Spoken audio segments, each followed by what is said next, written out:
여러분 안녕하십니까? 계속해서 대구 경북 소식 전해드립니다. 대구에도 오늘 오후 한두 차례 강한 소나기가 내리는 등 대구 경북 지역 곳곳에 소나기가 내렸습니다만 무더위는 식지 않았습니다. 30도가 넘는 불볕더위 속에 시원한 물놀이를 즐기는 사람들이 많았는데요. 휴일 표정을 박재형 기자가 전해드립니다. 대구 엑스코 1층이 거대한 물놀이장으로 변신했습니다. 대형 미끄럼틀에서 시원한 물줄기를 가르며 내려오고 엄마 아빠의 손을 잡고 헤엄을 치다 보면 더위를 까맣게 잊어버립니다. 다양한 형태의 물놀이장에서 대형 튜브와 바나나 보트에 몸을 맡긴 채 물살을 가르는 재미가 보기에도 시원합니다. 여기세요! 아 이렇게! 수영하는 거 재밌어요. 어른 아이 할 것 없이 실내 물놀이장의 매력을 한껏 만끽했습니다. 햇빛도 피할 수 있고 그다음에 좀 시원하기도 하고 그다음 무엇보다 애들하고 이렇게 같이 좁은 공간이니까 같이 있을 수 있으니까. 오전에 이미 30도가 넘어 후덥지근한 날씨가 이어지자 물이 있는 곳은 야외도 마찬가지였습니다. 어제 개장을 한 신천 물놀이장에는 가족 단위의 시민들이 많이 몰려 더위를 피했습니다. 물장구를 치고 놀면서 시원한 강물과 상쾌한 바람 등 날 것 그대로의 자연을 만끽했습니다. 집에서는 많이 더웠는데 날씨가 더우니까 나오니까 시원하고 참 좋습니다. 오늘 낮 최고 기온이 대구가 34.1도까지 올라간 것을 비롯해 33도 안팎의 불볕 더위가 이어지면서 피서객들은 실내외를 가리지 않고 물을 찾아 휴일 하루를 보냈습니다. MBC 뉴스 박재영입니다. 지난 2011년 막대한 피해를 불러왔던 대규모 정전 사태 다들 기억하실 겁니다. 만성적인 전력 수급 위기를 극복하기 위해서 산업용 전기 공급을 위한 자가 발전기를 늘려야 한다는 주장이 나오고 있습니다. 윤영균 기자입니다. 경산시 진량읍의 한 공장 옥상에 태양광 발전기가 설치되어 있습니다.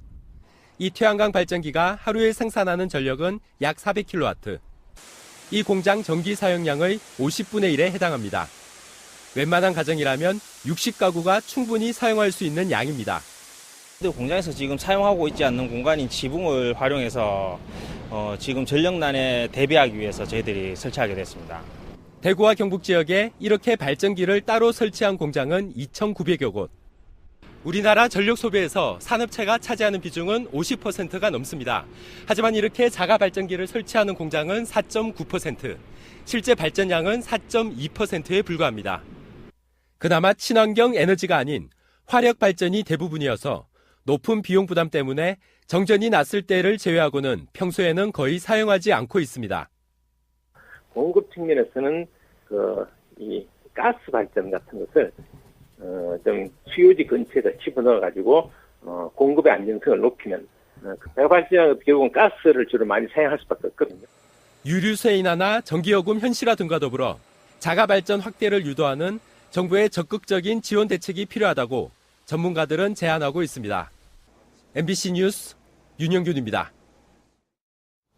대구 쪽방상담소와 대성에너지가 쪽방주민 폭염나기 캠페인에 돌입했습니다. 대성에너지는 대구 쪽방상담소와 함께 쪽방 주민을 방문해 생필품을 전달하는 한편 특히 65세 이상의 쪽방 주민에게는 매주 특별 관리하기로 했습니다. 또 매달 첫째 주 토요일마다 쪽방에 도배와 장판을 교체하는 등 쪽방 희망하우스 사업도 펼치기로 했습니다.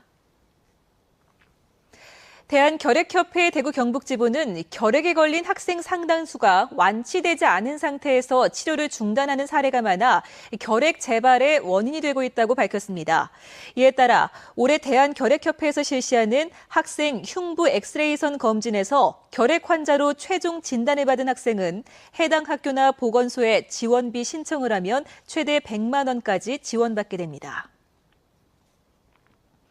중소기업진흥공단 중부권 본부는 청년 창업기업의 자금 조달과 판로 개척을 위해서 오는 16일 대구 인터블고 호텔에서 청년 창업기업 투자 및 마케팅 상담회를 엽니다. 이날 행사는 판로 개척 상담회와 벤처캐피탈과 엔젤클럽 등 10개 투자기관을 초청해 공개 기업 설명회와 개별 투자 상담 등으로 이뤄집니다. 대구시가 제22회 대구시 건축상을 공모합니다. 공모 대상은 지난 2011년 7월부터 지난달 사이에 사용 승인된 대구 지역 건축물로 구청장, 군수, 대구 지역 건축 관련 단체장의 추천을 받은 작품입니다. 공모 기간은 다음 달 9일까지고 대구시 건축주택과로 추천서와 조감도, 현장 사진, 작품 설명서 등을 내면 심사를 거쳐 우수 작품을 선정합니다. 대구의 게임 기업 KOG가 개발해 대만과 일본, 미국 등에서 인기를 얻고 있는 온라인 게임 엘소드가 대만에서 열린 2013 바하무트 게임 대상에서 동상을 받았습니다. 바하무트 게임 대상은 대만의 최대 웹진 바하무트가 한 해 동안 인기 있는 게임을 선정하는 행사로 엘소드는 지난해에 이어 두 번째로 수상했습니다. 대구 경북 소식 전해드렸습니다. 고맙습니다.